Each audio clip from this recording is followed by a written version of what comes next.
সবচেয়ে খারাপ অংশ কারোর জন্য অপেক্ষা করা, আর সবচেয়ে ভালো অংশ এমন কাউকে পাওয়া যার জন্য অপেক্ষা বৃথা যায় না। অপেক্ষায় আমাদের ইচ্ছাই প্রকাশ করে আমরা আসলে সেটা কতটা চাই।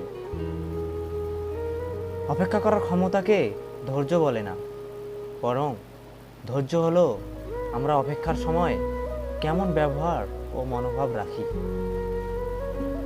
ভালোবাসার মানুষের জন্য অপেক্ষা করতে করতে জীবন শেষ হয়ে গেলেও সে জয়ী।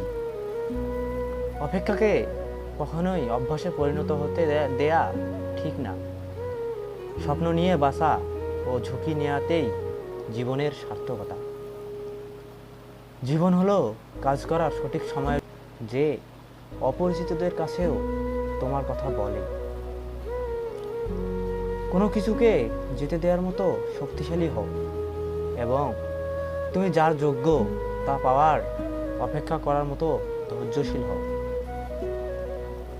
ভালোবাসি সবাই বলতে পারে, কিন্তু সবাই অপেক্ষা করে সেটা সত্য প্রমাণ করতে পারে না।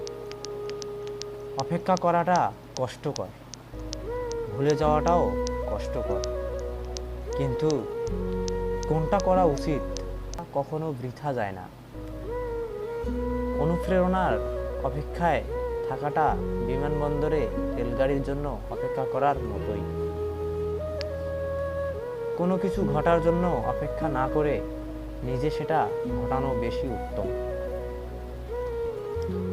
ভালো জিনিস তাদের কাছেই আসে যারা অপেক্ষা করতে পারে।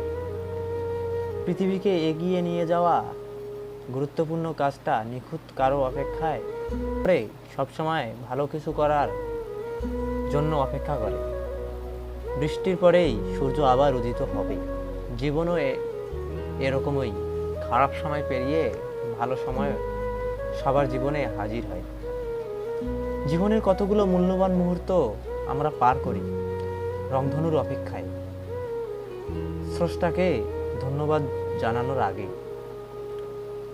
যখন মেঘের দল আর বোঝা সহ্য করতে পারে না, তখনই স্বর্গের কান্না হয়ে ভেঙে পড়ে বৃষ্টি। জীবন ঝড় কেটে যাওয়ার জন্য অপেক্ষা করার মধ্যে নয়, জীবনের মূল উপপাদ্য বৃষ্টিতে ভিজতে ও উপভোগ করার মধ্যে।